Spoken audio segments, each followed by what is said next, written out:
Go ahead, Amir. Hello, my name is Horatio Varela, and I'm going to go ahead and instruct you guys on the 3 branches of government. Can you go ahead and stand up, please? This is going to be my audience for today. You guys can go ahead and sit down. All right, and I'm going to go ahead and give you guys a handout. This is what I'm basically going to be talking to you guys about.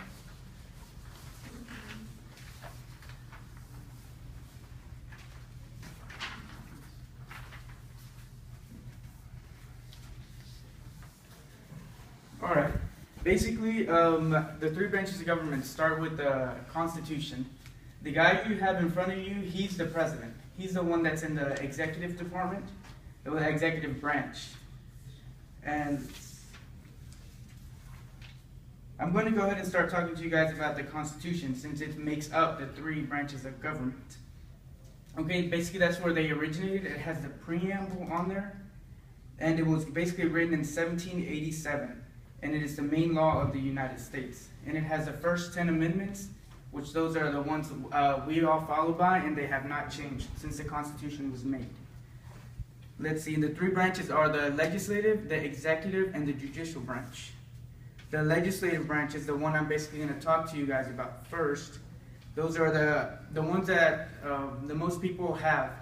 They have the House of Representatives, and they have the Senate. The Senate has 100 people working for them. That's 2 people per state, and the legislative and the House of Representatives has 435.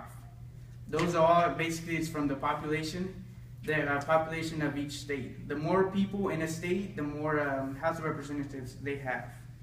The next branch is the judicial branch. The judicial branch is basically the court system of the government. It has 3 main court systems: the district courts, the courts of appeals, and the Senate, and the Supreme Court. The district courts, there's 94 in the whole United States. That's where you start your case. If you didn't like the way it was and you thought it was unconstitutional, you can go ahead and go to the Court of Appeals. If you don't like the way the Court of Appeals did it, you can go your case may go up to the Supreme Court. The Supreme Court has 9 justices. They're at least 4,500 cases a year, but they only see around 200. The last branch is the executive branch. That's where the president and the vice president is, and the cabinet. The vice president and the cabinet are all appointed by the president, when he's chosen. Let's see, there's 14 cabinet people, and the president can pass or veto the law. Mainly, the 3 branches have checks and balances. They can't go over and under each other. They can't control basically.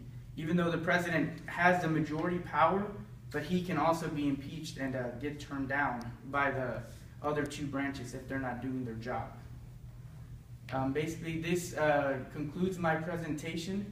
Do you guys have any questions today about it? No? No. All right, thank you guys, and this is my presentation on the 3 branches of government.